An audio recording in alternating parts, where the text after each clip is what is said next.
औज़ुबिल्लाहिमिनश्शैतानिर्रजीम बिस्मिल्लाहिर्रहमानिर्रहीम। देखिए, हमने पहले भी वो बात कर ली थी होलोजिक न्यूट्रिशन की और इम्पोर्टेंट एमसीक्यूज़ जहाँ तक थे वहाँ तक मैंने आप लोगों को बता दिए थे। अभी जो हमारे पास केमिकल डाइजेशन और मैकेनिकल डाइजेशन के प्रोसेसेस हैं, इन एमकेट वाले हों चाहे एनटीएस वाले हों या तो अलाइड हेल्थ साइंसेस के जो पेपर्स वाले हों, और डाओ, स्पेशली डाओ जिसको डाओ का फार्मडी का पेपर देना है उसके लिए, और इसको बायोटेक्नोलॉजी का पेपर देना है ना उसके लिए भी। देखिए, इसका माइक ऑन है तो प्लीज़ ऑफ कर दें।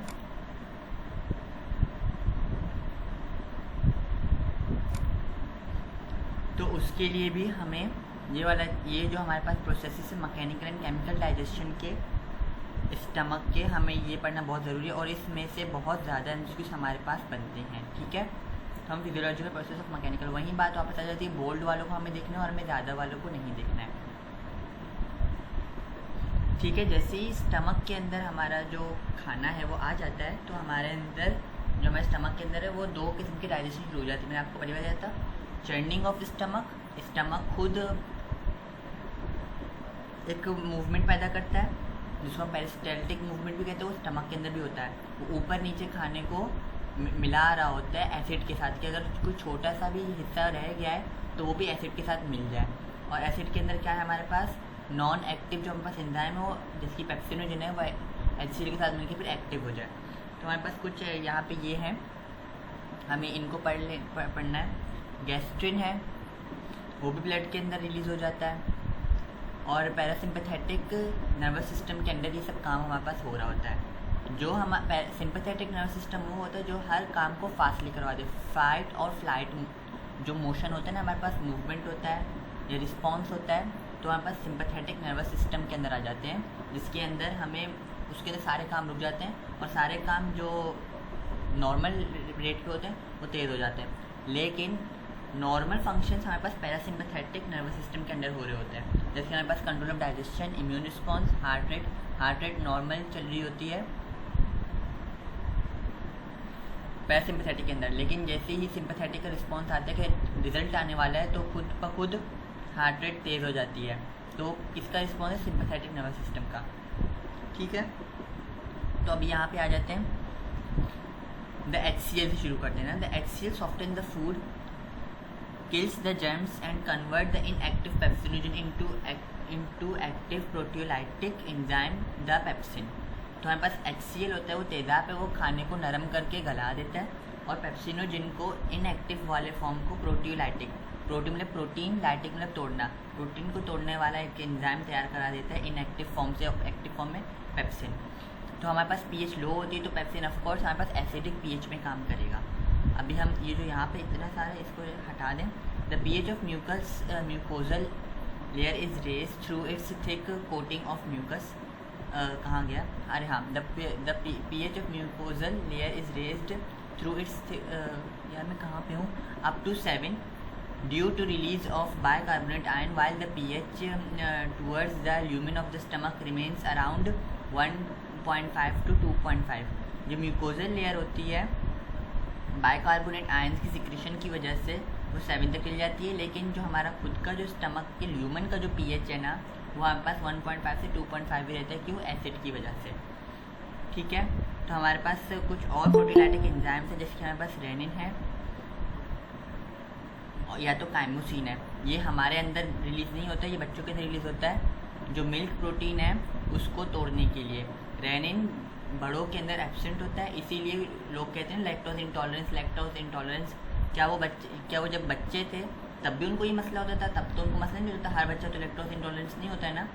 तो बचपन में बस रेनिन नाम का एक एंजाइम होता है, वो पेट से निकल रहा होता है। जैसे ही 3 साल का बच्चा हो जाता है और दूध छूट जाता है उसका और वो खाने पे आ जाता है, तो आहिस्ता आहिस्ता एंजाइम देखता है रेनिन के मेरे अब तो यहाँ पे कोई दूध का वो है ही नहीं, तो उसको कोई प्रिकर्सर नहीं में, तो आहिस्ता आहिस्ता वो बॉडी से निकल के जाना ख़त्म हो जाता है। जिसकी अपेंडिक्स का काम ख़त्म हो गया। देखिए जैसे कि उसने देखा कि अब कोई कच्ची चीज़ नहीं आ रही है उसको डाइजेस्ट करवाने के लिए, सेल्यूलोज आ ही नहीं रहा, तो सेल्यूलोज बनाने का क्या ही फ़ायदा है, तो उसने अपने आप को इनएक्टिव फॉर्म में कर लिया। वेस्टिब्यूलर उसको कहते हैं ना, वेस्टिब्यूलर सिस्टम। तो इसी तरह ये वेस्टिब्यूलर एंजाइम बन जाता है जब हम बड़े हो जाते हैं। तो इसको याद रखना है कि बच्चों के अंदर कौन सा एंजाइम निकलता है प्रोटीन, मिल्क प्रोटीन को डाइजेस्ट कराने के लिए, पेप्सिन क्या है, HCl क्या काम कराता है, ये 3 चीज़ें याद रखनी, बाकी को छोड़ देना है। मैकेनिकल डाइजेशन हमारे पास जो स्मूथ लेयर होते हैं 3 होते हैं हमारे पास, आपको पता है। जो हमारे पास ये एक डायग्राम थी यहाँ पे जो कि गायब हो गई है, मेरे ख्याल से ऊपर है ना ये।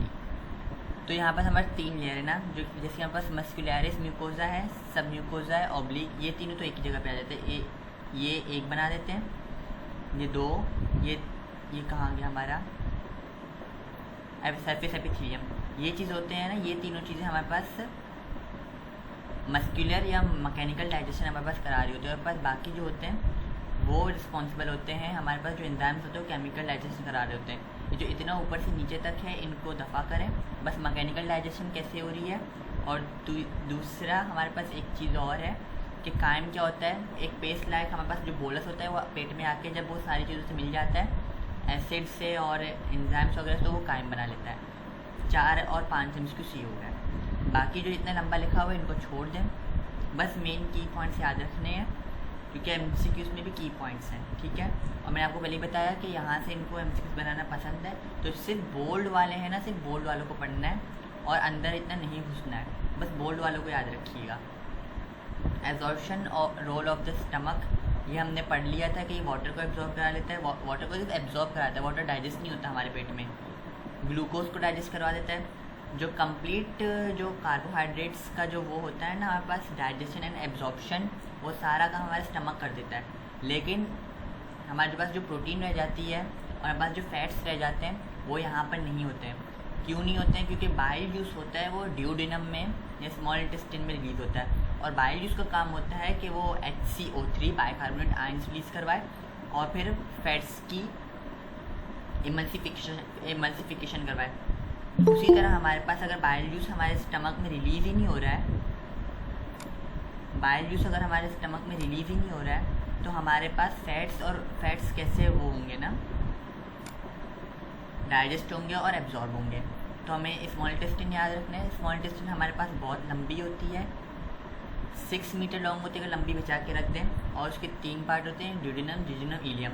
लोग बहुत ज़्यादा इनको आगे पीछे कर देते हैं। तो एक चीज़ है, बहन को हम दीदी भी कहते हैं, दीदी से ड्यूडेनम आ गया। पहले हमारे पास क्या थी, एक दीदी थी, एक बहन थी, फिर वो क्या लेके आई, जीजू अपने साथ लेके आ गई, तो और बच्चा क्या एंड में इलियम बच गया। तो बस ऐसे ड्यूडेनम, जिजुनम, इलियम, ठीक है। ये सेगमेंट्स याद रखने हैं। तो दीदी जीजू लेके घर आ जाती है, फिर हम उन दोनों को लेके भगा देते हैं कि घर तो हमारा है। तो अब ड्यूडेनम के पर आ जाते हैं। ड्यूडेनम भले छोटा है क्योंकि ड्यूडेनम के बहुत ज़्यादा काम है। क्यों? क्योंकि ड्यूडेनम के अंदर लिवर भी खुल रहा है, लिवर के अंदर पेनक्रियाज भी खुल रहा है। एसेसरी पेनक्रियाटिक डक्ट है और मेन पेनक्रियाटिक डक्ट है, वो हमारे पास जो इंसुलिन और ग्लूकागॉन लेके आ रही है तो वो ड्यूडेनम में रिलीज़ कराती है। हमारे पास जो बाइल जूस होता है, जो गाल ब्लैडर में स्टोर होता है, जो लिवर बनाता है, वो हमारे पास ड्यूडेनम के अंदर आ जाता है। तो ड्यूडेनम भले छोटा लेकिन ड्यूडेनम का काम बहुत ज़्यादा बड़ा है। जैसे कि म्यूकस लेयर थी हमारे पास स्टमक के अंदर, उतनी स्ट्रॉन्ग म्यूकस लेयर हमारे पास ड्यूडेनम में नहीं होती है। तो और ड्यूडेनम के कि उसको अल्सर ना हो जाए एसिडिक मीडियम की वजह से, तो एसिडिक मीडियम को कंपनसेट करने के लिए जो बाइल जूस होते हैं उसके अंदर बाइकार्बोनेट आयंस होते हैं। और बाइकार्बोनेट्स आयन अगर आप लोगों ने सही से वो पढ़ी भी हो तो उसके अंदर HCO3 होता है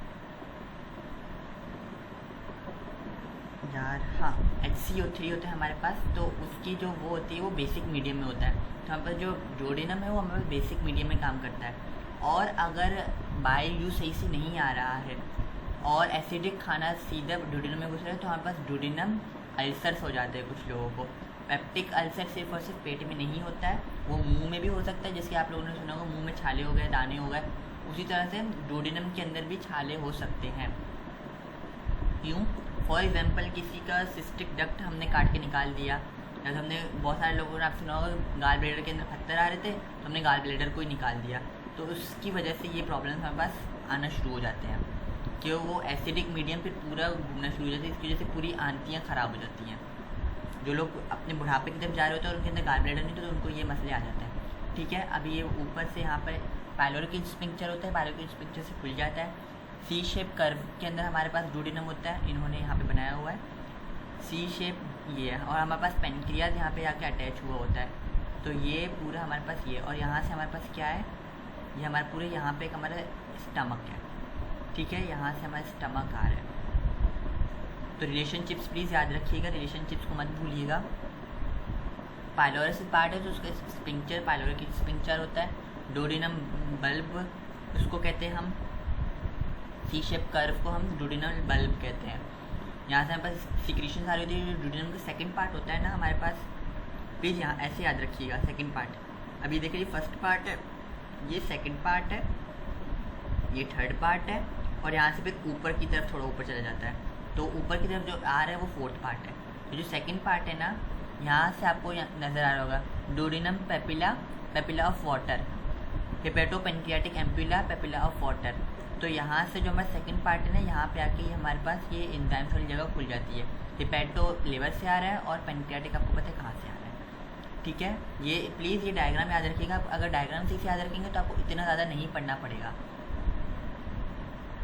ठीक है। तो हमारे पास the stimulation of gall bladder to release bile, हाँ, the stimulation of gall bladder to release bile takes place by the peptide hormone of duodenum, the cholecystokinin. Cholecystokinin is nothing else, cholecyst आप समझते हैं, कोलेसिस्ट आपको पता होना चाहिए कि कोलेसिस्ट का मतलब होता है कि कोई चीज़ लिवर से और गॉल ब्लैडर से आ रही है तो उसको हम कोलेसिस्ट कहते हैं, जिसकी नहीं। खैर आगे बढ़ते हैं, इसको अभी इतना लंबा नहीं जाना क्योंकि पहले से हमारा बहुत टाइम ज़्यादा हो गया है। तो फिर यहाँ से हमारे पास आ रहा होता है, तो ये क्या करता है हमारे पास, जो ये हमारे पास पेप्टाइड हार्मोन है ना, ये क्या करता है, फिर ये स्टमक की तरफ जाता है। ये स्टमक को, ये स्टमक की नहीं, ये पेनक्रियाज की तरफ जाता है, और पेनक्रियाज को एक स्टिमुलेट देता है कि अब तुम्हें पेनक्रियाटिक जूस पे निकाल लेना है, खाना हमारे पास जो कायम है वो हमारे पास इंटेस्टाइन में आ चुका है। Upon stimulation of gall bladder bile is release into the cystic duct, जो कि हमारे पास सिस्टिक डक्ट मैंने आप लोग को पहले बताया। सिस्टिक डक्ट क्या होता है, हमारे पास जो यहाँ पे इन्होंने डायग्राम्स नहीं बनाई हुई, यही तो मसला है सारा। हमारे पास जो लिवर है ना, लिवर के नीचे हमारे पास गॉल ब्लैडर होता है, गॉल ब्लैडर से जो पाइप बाहर निकल रही है ना, उसको हम सिस्टिक डक्ट कहते हैं। सिस्टिक डक्ट के अंदर वो रिलीज हो जाता है, और सिस्टिक डक्ट कनेक्ट हो जाती है हमारे जो हिपैटिक जो डक्ट है ना, उसके साथ मिलके common hepatic duct common bile duct बना लेती है, और वो कॉमन बाइल डक्ट हमारे पास डोडेनम में आ जाता है। तो क्या होता है, सिस्टिक डक्ट गॉल ब्लैडर का, और दूसरा हिस्सा जो कि हमारे पास लिवर से आ रहा है हिपैटिक डक्ट, वो दोनों कंबाइन हो जाते हैं और हमारे पास कॉमन बाइल डक्ट बना लेते हैं, ठीक है। The partly digestive protein of acidic chyme फिर हमारे पास डोडेनम में आ जाता है, फिर कोलेसिस्टोकाइनिन की सिक्रीशन होती है, फिर वो हमारे पास ब्रेडिकाइनिन, कोलेसिस्टोकाइनिन, ऐसे हमारे पास बहुत सारे एंजाइम्स रिलीज़ हो जाते हैं। और हमारे पास जो कोलेसिस्टोकाइनिन है वो एसिनस सेल्स को रिलीज़ करवाता है, स्टिमुलेट करवाता है एसिनस सेल्स ऑफ पेनक्रियाज के, कि अभी तुम्हें बहुत ज़्यादा अमाउंट में पेनक्रियाटिक जूस निकालना है। सिक्रेटिन भी हमारे साथ यहाँ पे ही काम कर रहा होता है। सिक्रेटिन का काम ये होता है कि वो वाटर और बाइकार्बोनेट आयन को बाहर निकलवाए। इस सब के बाद हमारे पास जो पेनक्रियाटिक जूस है वो फ्लश हो जाता है, फ्लश आउट आपको पता होगा ना, फ्लश कर देना, तो डोडेनम में आता है, और जो हमारे पास बाइकार्बोनेट है तो न्यूट्रलाइज करा देते हैं और एसिडिक काइम को अल्कलाइन बना देते हैं।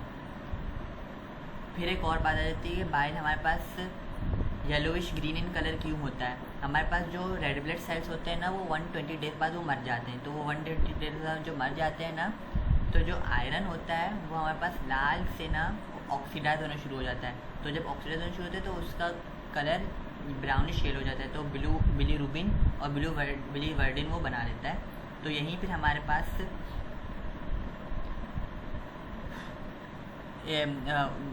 लिवर के अंदर जाते हैं डिटॉक्सीफाई होने के लिए। लिवर उनको कुछ नहीं करता, उनको डोडेनम के अंदर घुसा देता है कि अभी हमारे जो फीसेस नज़र आ रहे होते हैं तो वो बिलीरुबिन की वजह से हमें पीले नज़र आ रहे होते हैं। Sodium glycolate and sodium taurocholate, ये भी हमारे पास इमल्सिफिकेशन ऑफ फैट्स के लिए इस्तेमाल होते हैं। अभी इसको ज़्यादा लंबा जाने की ज़रूरत नहीं है, लेकिन आपको बस ये बात बताना होनी चाहिए कि ये दोनों हमारे पास, अभी कोलगेट आप लोगों ने इस्तेमाल किया होगा, वो क्या करा देता है, हमारे जो हमारे नहीं ऑफकोर्स जिसके जो मेरे दांत सफ़ेद है, किसी के भी दांत जो पीले हैं, तो जब ब्रश करता है तो वो क्या करा देता है, जो पीले दांतों के ऊपर जो पीला पीला चिपका है उसको हटा देता है और दांत सफ़ेद हो जाते हैं। उसी तरह से फैट हमारे पास पीले पीले होते हैं, तो सोडियम ग्लाइकोलेट कोलगेट से और सोडियम टोरोकोलेट ये बस इनका काम ही होता है कि वो इमल्सिफिकेशन ऑफ फैट्स करवा दें, फैट्स को बिल्कुल तोड़ दें, एनर्जी बाहर निकाल दें और फैट्स को चूरा चूरा करके रख दें और वो आगे की तरह पीला पीला ज़्यादा नज़र अब हमें ना आए। बाइल के अंदर हमारे पास कोई एंजाइम नहीं होता है, पेनक्रियास के अंदर हमारे पास एंजाइम होते हैं, पेनक्रियास 4 होते हैं। बाइल के अंदर हमारे पास कोई एंजाइम नहीं होता, सिर्फ HCO3 हमारे पास और वाटर हमारे पास मौजूद होता है। ठीक है, the bile pigments have nothing to do with process of digestion, ये हमने पहली बात कर ली थी। They are formed as excretory product of worn out RBCs, सही है। फिर हमारे पास वही चीज़ आ जाती है कि पेनक्रियाटिक जूस है वो क्या कराता है, ट्रिप्सिनोजिन को ट्रिप्सिन बना देता है। एंटेरोकाइनेज हमारे पास नाम का एक एंजाइम आता है, वो ट्रिप्सिनोजिन को ट्रिप्सिन बना देता है। बस ये जो हमारे पास की पॉइंटर्स हैं इनको प्लीज़ याद रखिएगा, यही पेपर में आता है। और कुछ एक्स्ट्रा ये जो नहीं लंबे लंबे उन्होंने लिखे में कि शॉर्ट पॉलीपेप्टाइड चेन वगैरह पेप्टोन्स को तोड़ देता है, फिर पॉलीपेप्टाइड चेन्स छोटे छोटे बना लेता है, ये सब कुछ नहीं पूछते। बस ये पूछते हैं कि अगर ट्रिप्सिनोजिन ट्रिप्सिन में कन्वर्ट हो रहा है तो कौन सा एंजाइम आ रहा है बीच में, ट्रिप्सिनोजिन कहाँ से आ रहा है, ये हमारे पास एक MCQ बनता है। और पेनक्रियाटिक जूस के अंदर क्या क्या हमारे पास मौजूद होते हैं, तो आपको 4 ऑप्शन दे देंगे, ट्रिप्सिनोजिन, ये ऑप्शन, ये ऑप्शन, ये ऑप्शन। फिर जो ऑप्शन नहीं होगा वो हमारे पास वो हमें टिक लगा देना है, या तो हमें बबल शीट के अंदर फिल कर देनी है। काइमोट्रिप्सिन आर नथिंग एल्स, ये भी हमारे पास कैसीन जो हमारे पास एक अमाइनो एसिड होता है उसको छोटे छोटे जो कैसीन मतलब छोटे से वो पेप्टोन है, प्रोटीन भी नहीं है, पेप्टोन है कैसीन। तो कैसीन को क्या करके तोड़ तोड़ के छोटे छोटे अमाइनो एसिड्स बना लेता है। ठीक है, लाइपेज हमारे पास लिपिड को वो कराता है। ब्रूनर्स ग्लैंड तो आप लोगों ने हर जगह से ब्रूनर ग्लैंड सुना होगा कि ये एक न्यूक्लियस रिच अल्कलाइन सिक्रीशन होता है, बाइकार्बोनेट्स की सिक्रीशन करवाता है। ब्रूनर्स ग्लैंड हमारे पास बाइकार्बोनेट्स की सिक्रीशन करवाता है। नथिंग एल्स म्यूकस रिच, इसको काटें, बस ब्रूनर्स ग्लैंड हमारे पास alkaline secretion of bicarbonate ions करवा देता है। B for Brunner, B for bicarbonate. Jejunum के ऊपर आ जाते हैं। जिजिनम एज सच मेरे हिसाब से इतना ज़्यादा काम नहीं करता है, उसका बस ये काम होता है कि जो उसके अंदर छोटे छोटे विलायज हैं उनके ज़रिए से बस जो चीज़ें यहाँ पर जिजिनम के अंदर डाइजेस्ट हो गई उसको बस खींच ले, और ज़्यादा इतना वो काम नहीं करता, बस छोटे छोटे इसके काम है, इतना ज़्यादा काम नहीं है। इतना मैं छोटे छोटे इसको क्यों कह रहा हूँ, क्योंकि जिजिनम ये पूछते ही नहीं है ज़्यादातर। जिजिनम नहीं पूछते हैं, जिजिनम को ज़्यादा पूछते हैं, स्टमक को ज़्यादा पूछते हैं। हमारे पास लार्ज इंटेस्टाइन से इनको पता नहीं सिग्मॉइड कॉलोन से और इनको रेक्टम से इनको क्या मोहब्बत है, वहीं से ये पूछते हैं ज़्यादातर। फिर आप लोग तो खुश हो जाएं कि यहाँ पे हिस्टोलॉजी और ब्लड सप्लाई नहीं है। आप लोग समझे जो नीट है ना, NCERT जो इंडिया वाले जो पढ़ते हैं अपने नीट के एग्ज़ाम के लिए, अपने MBBS के लिए, अपने कोई भी अलाइड हेल्थ के लिए, उसके सामने ये बुक कुछ भी नहीं है। अगर आप वो खोल के देखेंगे ना आपको लगेगा मैं तो पता नहीं MBBS की बुक में खुद घुस गई हूँ। तो आपको ये आसान मिला तो प्लीज़ इसको आसान समझ के पढ़िएगा। इसको बस ये चीज़ याद रखिए कि दीदी के बाद क्या आती है, जिजिनम आता है, 2.5 मीटर लॉन्ग होता है और हमारे पास ये कुछ माल्टेज, सक्रेज, लैक्टेज, पेप्टाइडेज ऐसी चीज़ों को रिलीज़ करा देता है और बस न्यूक्लियोटाइड्स को ब्रेक डाउन करा देता है न्यूक्लियोसाइड्स में बाय इट्स न्यूक्लियोसाइडेज। बस इतना रखें, इतने जो बीच का लिखा हुआ है इनको दफ़ा करें। इलियम लास्ट पार्ट है हमारे पास, इलियम को रखें, 3.6 मीटर। तो इनके प्लीज़ लेंस को याद रखिएगा। ये एब्जॉर्ब मेन नहीं कराते विटामिन B12 को। विटामिन B12 कहीं और से नहीं आता, हमारे पास जो गोश्त हम खाते हैं उसके अंदर विटामिन B12 उसकी मीट में होता है। और कौन सी मीट में होता है, गाय के गोश्त में, बकरी के गोश्त में, ये वहीं से आता है हमारे पास। और कहीं और से विटामिन B12 का कोई आसार अगर आपको मिलता है तो आप लोग भी मुझे मेंशन करके बताइएगा, मुझे भी इल्म में इजाफा हो जाएगा। जो चीज़ें जिजिनम में नहीं होती है ना वो बस यहाँ पे आके हो जाती हैं। यहाँ पे बस प्लेयर सर्कुलरिस होते हैं, ये कुछ नहीं होते हैं। फिर हमारे पास ये विलाय आ जाते हैं, विलाय माइक्रोविलाय बना देते हैं। ये माइक्रोविलाय के अंदर हमारे पास ये कैपिलरी नेटवर्क है, लैक्टियल है, ये लैक्टियल के अंदर से कुछ नहीं हो रहा, बस ये जो चीज़ें हमारे पास ऊपर से गुजर रही है ना इनको जज्ब करा देता है बस।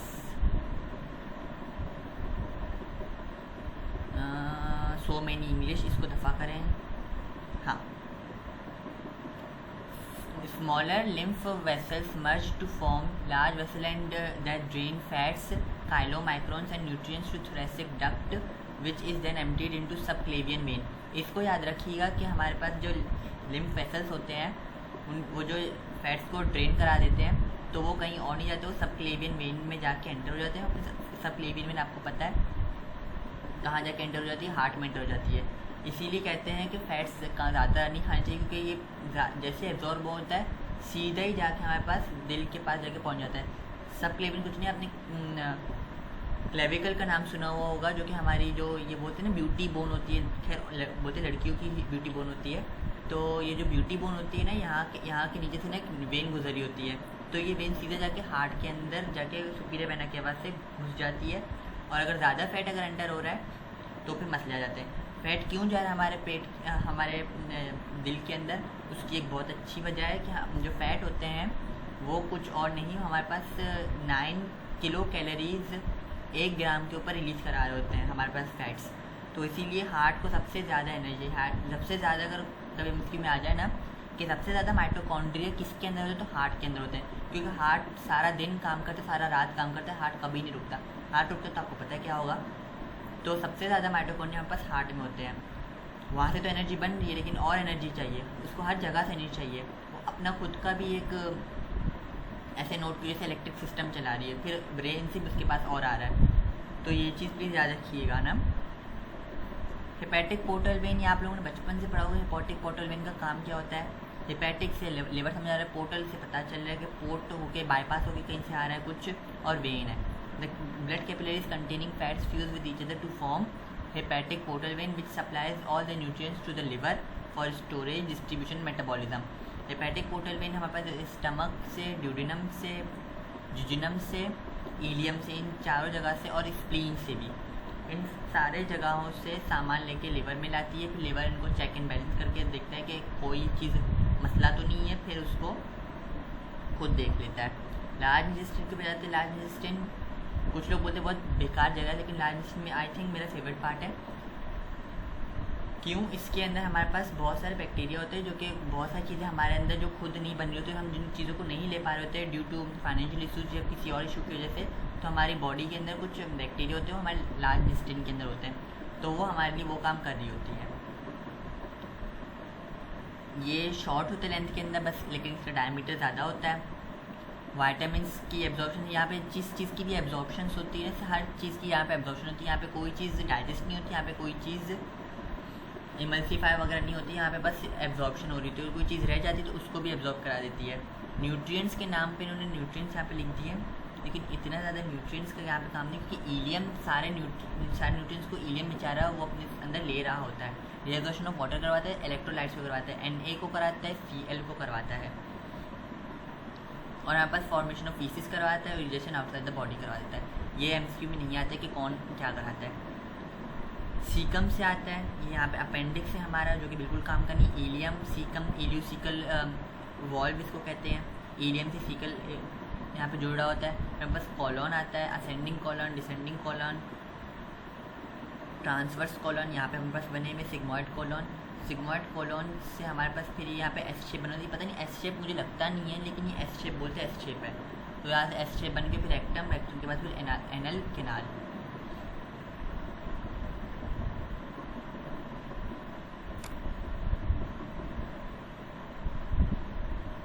ये चैप्टर वैसे बहुत सारे लोगों को बोरिंग लगता है, आई नो, मुझे लेकिन ये कभी बोरिंग नहीं लगा। मुझे पता नहीं क्यों ना गैस्ट्रोइंटेस्टाइन पढ़ने में मज़ा आता था।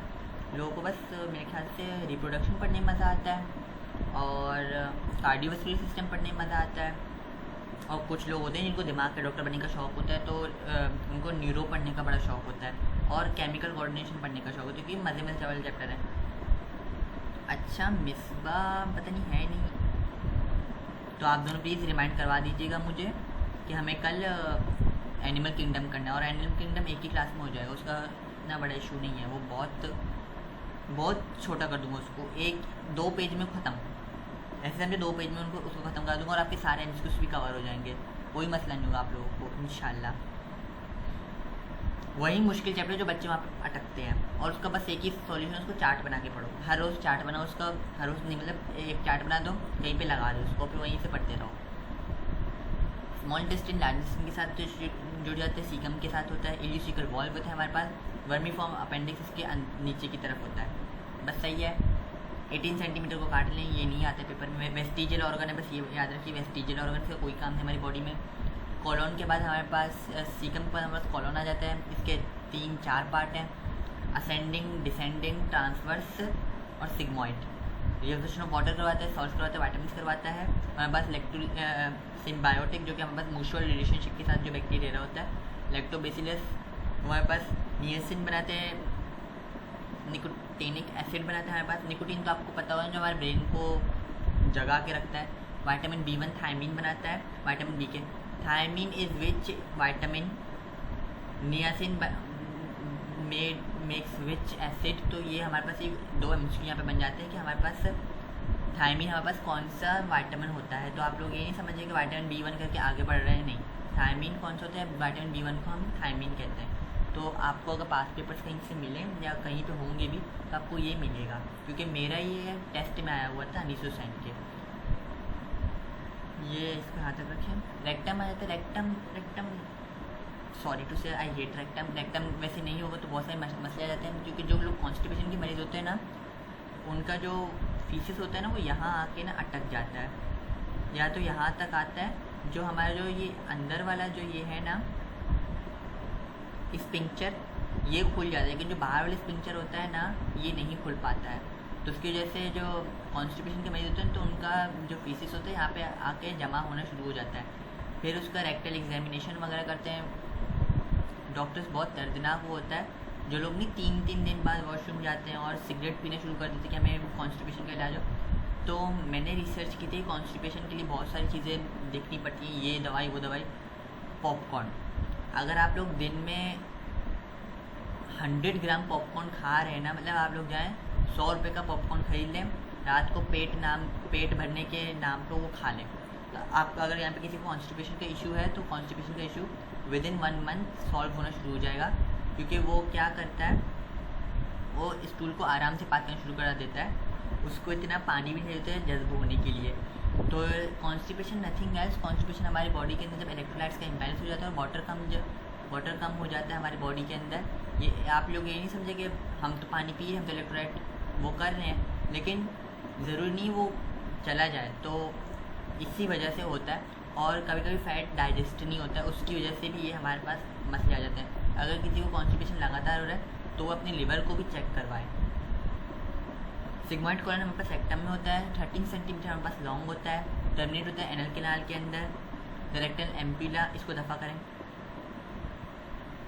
ये बिल्कुल बस दो होते हैं, जो अंदर वाला होता है ये हमारे पास इनवॉलेंट्री होता है, ये बाहर वाला वॉलेंट्री होता है। बस इसको याद रखें हम। और खैर इसको पढ़ने में मुझे पढ़ाने में ज़्यादा इशू नहीं है, लेकिन बस थोड़ा अजीब लग रहा है। In adults the defecation involves both the involuntary contraction of the muscles of the rectum and relaxation of the internal anal canal and finally the voluntary contraction of the skeletal muscles of the voluntary होते हैं। मैंने आपको पहले बताया कि जो नीचे वाला जो वो है हमारे पास वो वॉलेंट्री है, और जो ऊपर वाला है वो हमारे पास इनवॉलेंट्री है। डेफिकेशन रिफ्लेक्स होता है और फिर वो निकल जाता है। सलाइवरी ग्लैंड हम पहले पढ़ लिए थे। लिवर को प्लीज़ यहाँ पे वहीं वापस बात डबल टिक बना के स्टार लगा दे इसके ऊपर। ये बहुत ज़रूरी। लार्जेस्ट ग्लैंड है हमारे पास 1.5 किलो का होता है, हमारे पास 1500 ग्राम है 1.5 किलो। अगर ऑप्शन में आता है ना 1500 ग्राम या 1.5 किलो, तो ये 1.5 किलो का हमारे पास होता है। लार्जेस्ट ग्लैंड है हमारी पूरी बॉडी में। ये डायफ्राम के थोड़ा नीचे होता है। जो किडनी होती है हमारी राइट वाली वो थोड़ी नीचे होती है। क्यों नीचे होती है? क्योंकि लिवर की वेट की वजह से वो नीचे चली जाती है।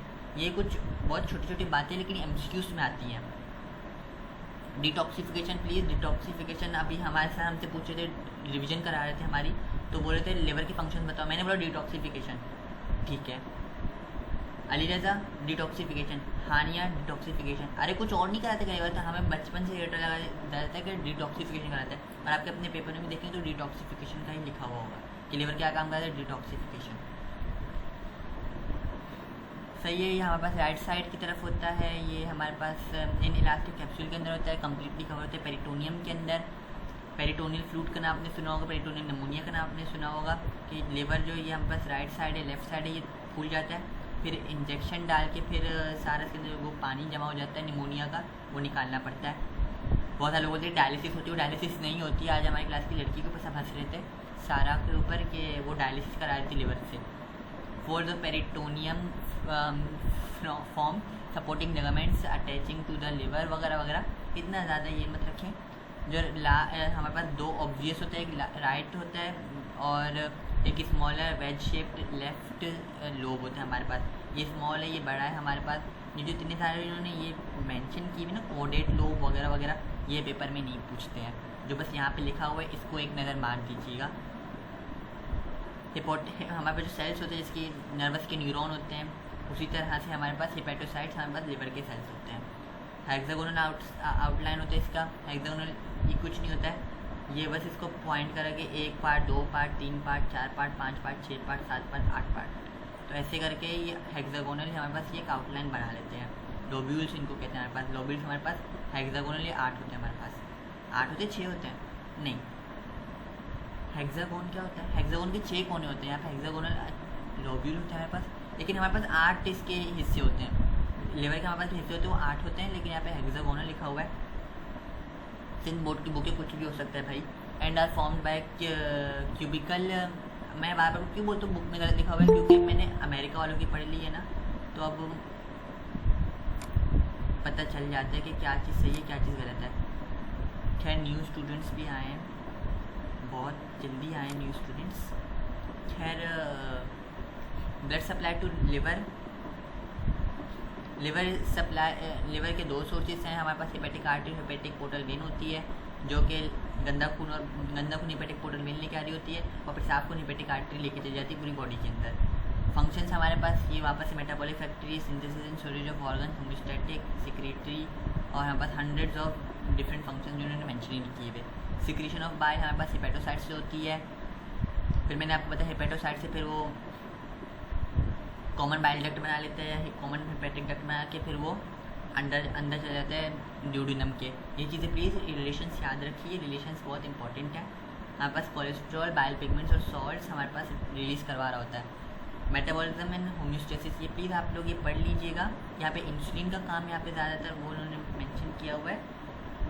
आप लोग प्लीज़ इसको एक नज़र पढ़ लीजिएगा, ठीक है। मैं नहीं बोलूँगी आप लोग छोड़ दें, लेकिन इसको प्लीज़ एक नज़र पढ़ लीजिएगा। सिंथेसिस करवाते हैं प्लाज्मा प्रोटीन्स की, most of the blood clotting factors करवाते हैं हमारे पास। विटामिन ए की सिंथेसिस करते हैं केरोटीन से। ब्रेक डाउन कराते हैं हमारे पास फॉर्न आउट एरिथ्रोसाइट्स की, वही मैंने बताया बिलीरुबिन याद है तो बस आपको ये याद रहेगा।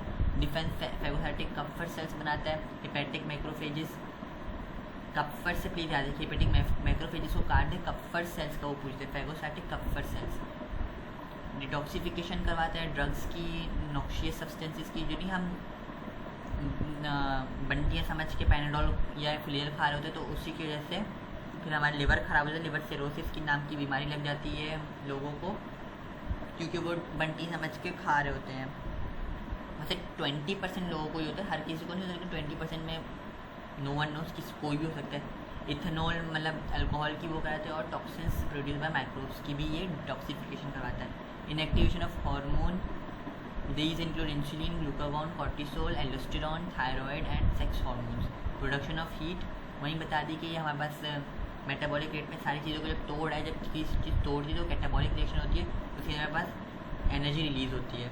स्टोरेज करवाते हैं हमारे पास विटामिन ए, डी, ई के, इसको ईजी करा देते हैं हमारे पास। तो मेरा दिल चाहता है इनका मुँह तोड़ दो। ये हमारे पास जो स्टोरेज यहाँ पर लिखा हुआ है ना, आप लोग अपनी कॉपी में एक चीज़ प्लीज़ नोट कर लें। आप लोगों कॉपी में विटामिन बी एंड सी लिख दें प्लीज़। लिख देंगे तो मुझे थम्स अप सेंड कर देगा। अपनी कॉपी में विटामिन बी एंड सी लिख दें, लिवर की लिख के ना, विटामिन बी एंड सी को छोड़ के ये बाकी सब की स्टोरेज करवाता है। यहाँ पे इन्होंने विटामिन B12 लिखा हुआ है ना, इसलिए मुझे गुस्सा आ रहा है। विटामिन B12 बिल्कुल गलत यहाँ पे गुस्सा आया हुआ है, लेकिन हमारे पास जो स्टोरेज करवाता है वो ए, डी, ई के जितने भी हमारे पास किस्म के हैं वो सब विटामिन की हमारे पास स्टोरेज करवाता है। B for ball, B and C की हमारे पास करवाता है डिटॉक्सिफ। बी और सी को छोड़ के बाकी जितनी भी हमारे पास जो फैट सोल्यूबल विटामिन्स हैं उन सब की हमारे पास वो कराता है। फैट सोल्यूबल हमारे पास होते हैं जो फैट के अंदर सोल्यूबल होते हैं, और हमारे पास वाटर सोल्यूबल विटामिन होते हैं। वाटर सोल्यूबल विटामिन हमारे पास विटामिन B12 है, B6 है, B3 है, विटामिन सी है, ये हमारे पास वाटर सोल्यूबल है। लेकिन जो हमारे पास बच्चे को बाकी जितने भी हमारे पास फैट सोल्यूबल है, बी एंड सी हमारे पास वाटर सोल्यूबल विटामिन हैं, और हमारे पास ए, डी, ई के हमारे पास फैट सोल्यूबल वाइटामिन से प्लीज़ याद रखिएगा, इन्होंने विटामिन B12 यहाँ पे गलत लिखा हुआ है, प्लीज़ इसको काट लीजिएगा, अपनी बुक पे अंधा एतमाद मत कीजिए। अगर पेपर में आते तो टिक लगा दीजिएगा, अगर इनमें से कोई भी ऑप्शन ना हो विटामिन B12 का ऑप्शन तो टिक लगा दीजिएगा, वरना B और C के जितने भी किस्म के उनमें से एक भी नहीं होता स्टोरेज। आयरन होता है, कॉपर होता है और सम वाटर सोल्यूबल वाइटामिन, ये सही लिखा हुआ है, लेकिन विटामिन B12 नहीं, यहाँ पे गलत लिखा हुआ है। रिबोफ्लेविन हम खाते भी, नियासिन हमारे पास, हमने अभी बताया क्या होता है, फॉलिक एसिड वगैरह ये सब। फॉलिक एसिड का भी मैं आप लोगों को एक बात बता दूँ, folic acid is nothing else, ये जो लोग खा रहे होते हैं ना हड्डियों को मजबूत करने के लिए, आपको पता है मेरे भाई को खतरी कैसे लगी थी, किडनी स्टोन्स कैसे वो एसिडिक मीडियम में चल जाता है, उसकी वजह से फिर पेट अपसेट हो जाता है, क्योंकि वो पहले से एसिडिक मीडियम के अंदर, उसको आप एसिड दे रहे हो, म्यूकस बेचारा कहाँ अपने आप को बचाएगा। हेपेटाइटिस यहाँ पे लिखा हुआ है, हेपेटाइटिस पढ़ लेते हैं। हेपेटाइटिस हमारे पास इन्फेक्शन से होता है और ऑटो इम्यून डिसऑर्डर से होता है। ये हमारे पास किसी और चीज़ खाने वगैरह की वजह से नहीं होता है, ये बस ऑटो इम्यून डिसऑर्डर होता है, वायरल इन्फेक्शन की वजह से होता है और अल्कोहल वगैरह पीने की वजह से होता है और ड्रग्स का मिसयूज़ की वजह से हमारे पास ये होता है। लेकिन कोई खाने वाली चीज़ से हमारे पास, जैसे कि जो भी चीज़ खा रहे हैं उससे हमें हेपेटाइटिस की बीमारी नहीं होती। तो इस तरह से अपने आप को सुकून में रख लें कि अगर मैं कुछ खाता हूँ तो मुझे हेपेटाइटिस हो जाएगा, नहीं, आपको इन्फेक्शन या ऑटो इम्यून डिसऑर्डर या तो ड्रग्स तो यहाँ पे मुझे पता है कोई नहीं चर्च वगैरह पी रहे, लेकिन गोलियाँ वगैरह और अल्कोहल भी मुझे पता है लड़की तो अल्कोहल पीती नहीं है, जहाँ तक मुझे पता है। बाहर की मुल्क की बात नहीं कर, पाकिस्तान की लड़कियों की बात कर रहा हूँ, ठीक है। इन्फ्लेमेशन ऑफ लिवर का फूलना, इन्फ्लेमेशन सूजने को कहते हैं। हाँ, बस हेपेटाइटिस की बहुत सारी वजूहत होती हैं, autoimmune disorder, viral infection, toxins, drugs, alcohol. इसको हम कैसे कैरेक्टराइज करते हैं, एक बंदे को कमज़ोरी हो रही, फैटीग हो रहा है, फ्लू लाइक सिम्टम्स हो रहे हैं उसको, उसकी स्किन पाल हो रही है, मतलब स्किन का कलर पीला पीला हो रहा है, उसके पेट में बहुत दर्द हो रहा है, उसकी यूरिन बहुत डार्क कलर की आ रही है और उसके स्टूल भी बहुत चिपचिपा फैटी आ रहा है, तो उससे हमें पता चलता है कि इसको कौन सी बीमारी है, ठीक है। हमारे पास hepatitis A, B, C, D, E, F, alpha, beta, gamma, अभी तो वो मैंने सुना है GH तक भी चला गया है हेपेटाइटिस के। जो है अभी मेरे दोस्त है उसको हेपेटाइटिस E हुआ है। जॉन्डिस कोई बीमारी नहीं होती है, बच्चों को आपने सुना होगा, बच्चों को जॉन्डिस की न्यू बॉर्न हमारे पास बच्चे होते हैं उनको जॉन्डिस होती है, तो जॉन्डिस से डरने की कोई जरूरत नहीं है। लेकिन हाँ, जॉन्डिस हमारे पास एक प्रीकर्सर है हेपेटाइटिस का। ज़रूरी नहीं एक बंदे को जॉन्डिस है तो आप समझ लो उसको तो भाई हेपेटाइटिस ही है, ऐसा ज़रूरी नहीं है। वो फिर वहीं डिस्कलरेशन, वो पीला हो जाता है, उसकी आंखें पीली हो जाती हैं, उसके नाखून पीले हो जाते हैं, उसका स्टूल, उसका यूरिन, उसकी हर चीज़ पीली निकलना शुरू हो जाती है। और जब वो जॉन्डिस बहुत ज़्यादा बढ़ जाता है तो जो आंसू निकलते हैं वो भी येलो कलर के रिलीज होने शुरू हो जाते हैं। और यहाँ पे ऐसा कुछ हमारे पास नहीं है। जो बिलिरुबिन हमारे पास जो लिवर है वो तो हमारे बहुत ज़्यादा अगर रेड ब्लड सेल्स वो हो रहे हैं और लिवर के अंदर कोई मसला आ रहा है कि वो सही से बिलिरुबिन में कन्वर्ट नहीं कर पा रहा है, तो वो हेपेटिक पोर्टल वेन में कोई मसला आ रहा है, वो नहीं करवा पा रहा है सारे काम सही से, तो क्या होता है, जो लिवर होता है वो उसके अंदर जितने भी साइनोसॉइड होते हैं, साइनोसॉइड में बहुत बड़े बड़े जो गैप्स होते हैं ना, उनसे ना वो बाहर भेजने शुरू कर देते हैं कि जाओ भी मेरी जान छोड़ो, मुझे तो भी लिवर को बचाना है, मुझे बाकी बॉडी से काम नहीं है, तो बाकी पूरी बॉडी में ये फैल जाते हैं।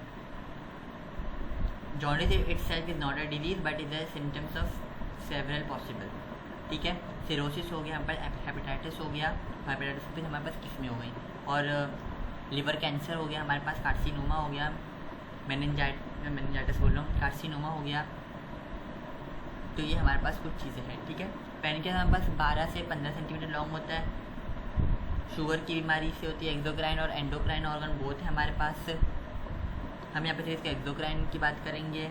लार्ज नंबर के अंदर लोब्यूल्स होते हैं, छोटे छोटे लोब्यूल्स होते हैं, टाइनी डक्ट होते हैं इसके पास, पैंक्रियाटिक डक्ट बना लेते हैं सब मिलके, और ड्यूडेनम के अंदर ओपन होता है, उसका नाम है हमारे पास हेपेटो पैनक्रियाटिक एम्पुला, हमारे पास एसेसरी पैनक्रियाटिक एम्पुला। 2 हो जाते हैं, अगर एक कट हो जाता है तो दूसरा घुस रहा होता है, तो मसला नहीं होता इतना, और अगर ये काम करना बंद करे तो हमें पता है क्या मसले होते हैं हमारे पास। स्पिंक्चर ऑफ ओडी भी इसको कहते हैं, ये hepato pancreatic sphincter of OD भी इसको कहते हैं। बस ये चीज़ है यहाँ पे। अल्सर्स आप लोगों को पता होगा, पेप्टिक अल्सर्स हमारे पास होते हैं, स्टमक में भी होते हैं और कहाँ कहाँ होते हैं, एसिडिक मीडियम की वजह से हमारे पास होते हैं। और the possible common peptic ulcers like bacteria, H. pylori और कुछ एस्पिरिन हमारे पास जो वो होती है दवा स्ट्रेस, और यहाँ पे एक और चीज़ है पैरासीटामोल, जो पेनाडोल हम लोग खाते हैं उसकी वजह से भी हमारे पास हो सकता है स्ट्रेस, जो आप लोग ज़्यादातर लेते हैं कि हमें एडमिशन होगा नहीं होगा, उसकी वजह से भी। Alcohol, lots of spicy food, जो लोग स्पाइसी फूड के शौकीन है प्लीज़ अपना स्पाइसी फूड कम करते हैं। आप लोगों ने बाहर के मुल्कों के लोगों को सुना होगा कि वो लोग स्पाइसी फूड नहीं खाते हैं, तो स्पाइसी फूड के बहुत सारे नुकसान हैं। बोलते हैं स्किन अच्छी होती, स्किन अच्छी होती है, ऐसी स्किन अच्छी होनी होती ना, तो सबकी स्किन पाकिस्तान में अच्छी होती है, किसी की ख़राब स्किन होती ही नहीं। तो सबसे खूबसूरत स्किन पूरी दुनिया में जापानी, चाइनीज़ की और अमेरिकन वगैरह की नहीं होती, पाकिस्तानियों की होती और इंडियंस की होती है, और सबसे बुरी इन दोनों की है। क्यों? Spicy food. तो हमारे पास ये लॉट्स ऑफ एपेटाइट हो जाता है, शार्प एब्डोमिनल पेन, क्योंकि वो अभी स्टमक को खा रहा है, आपके डूडेनम को खा रहा है, तो पेन तो होगा ना। नोजिया होता है, वॉमिटिंग होती है, और वॉमिटिंग खून वाली वॉमिटिंग भी होती है ज़्यादातर, क्योंकि आपके स्टमक के अंदर खून के वेसल्स हैं ना, जब वो डैमेज होने शुरू हो जाते हैं तो वो जब उल्टी बाहर निकलती है तो वो खून को भी लेके बाहर निकलती है। तो बहुत सारे लोग कहते हैं ओ माय गॉड मुझे तो अभी क्या है, ये कैंसर की बीमारी हो गई है, मैं मर रहा हूँ। नहीं, तो आप मरने आपको पेप्टिक अल्सर हुआ है, लेकिन पेप्टिक अल्सर कोई मजाक की बात नहीं, कभी कभी इतना फैल जाता है तो हमें पूरा पेट निकालना पड़ता है। जो सर्जिकल टेक्नोलॉजी में स्टूडेंट जाएंगे उनको बहुत देखने को मिलेगा। सही है। हमारे पास प्रोटॉन पंप इनहिबिटर्स होते हैं, रिड्यूस सिक्रीशन कराते हैं स्टमक के अंदर। फूड पॉइजनिंग आप लोग को पता है, ख़राब खाने की वजह से उसके एग्जाम्पल स्टेफाइलोकोकस, बस इसको याद रखें।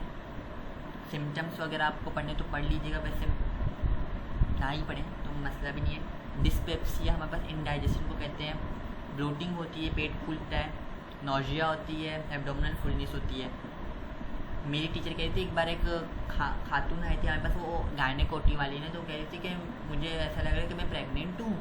तो उसके जब टेस्ट किए तो पता चला उसको कुछ नहीं, उसको ब्लोटिंग है, उसको वॉमिटिंग हो रही थी, तो उसको लग रहा था मेरा पेट बाहर निकल रहा है, मुझे नोजिया हो रहा है, मेरा एब्डोमिन फुल है, मेरा दिल जल रहा है। तो ये सारी चीज़ें कॉमन हैं हमारे पास प्रेगनेंसी के अंदर। तो फिर पता चला कि वो प्रेग्नेंट नहीं है बेचारी, उसको प्रेग्नेंट होने का बड़ा शौक भी था, तो उसको लगा मैं प्रेग्नेंट हूँ, आके पहुँची हुई। ओबेसिटी, मोटापा जिसको वो कहते हैं, आप लोग बॉडी मास इंडेक्स किया, यहाँ पे बस एक वेबसाइट है, आपको टीचर्स ने बताया होगा, वहाँ पे जाके करना होता है। हमारे पास डायबिटिक की वजह से, डायबिटीज़ के पेशेंट को ओबेसिटी होती है, कार्डियोवैस्कुलर डिजीज़ की वजह से होती है, हाइपरटेंशन की और सम कैंसर की वजह से हमारे पास होती है। लेकिन डाइट और मेडिकेशंस से ओबेसिटी को हम फिक्स कर सकते हैं। लेकिन अगर आप 30 साल की उम्र तक अगर आप आपको अच्छा डाइट दें और सब्जियां और फ्रूट ज़्यादा खाएं, तो आपको ओबेसिटी की बीमारी कभी भी नहीं होगी, डायबिटीज़ की भी कभी नहीं होगी। एनोरेक्सिया नर्वोसा ये ख़वातीन में ज़्यादा होता है, इसके अंदर खाने का दिल ही नहीं करता, लॉस ऑफ एपेटाइट जो बंदा मर जाता है। बुलिमिया नर्वोसा ये ज़्यादातर मर्दों को भी तो और ख़वातीनों को भी होता है कि वो टेंशन हो गया, खा लिया, भूख लग रही है, खा लिया, पेपर के रिजल्ट आने वाले खा लिया, जो भी कर रहे हैं खा लिया, बस खा के खा लिया, नींद से उठ गए। सॉरी टू से आला, मुझे माफ़ करना, मैं गिबत करने वाला हूँ। तो मेरी मामी है ना, तो वो रात के 4 बजे उठ के फ्रिज खोल के खाना खाती है, और वो माशाल्लाह से फिर नज़र भी आता है उनका सारा बटर। तो बुलिमिया नर्वोसा वो कुछ वो नहीं, साइकोलॉजिकल डिसऑर्डर है। तो बस शौक नहीं होता है किसी बंदे को कि वो मोटा हो जाए, उसके साथ चला ना जाए, बैठा ना जाए। तो मतलब ये लाइफ स्टाइल डिसऑर्डर, इससे क्या होता है कि बार बार बस दिल चाहता है कि मैं खाना खा लूँ, अगर नहीं खाते तो फिर भी मसले आना शुरू हो जाते हैं। बस हमारे पास ये चैप्टर यहाँ पे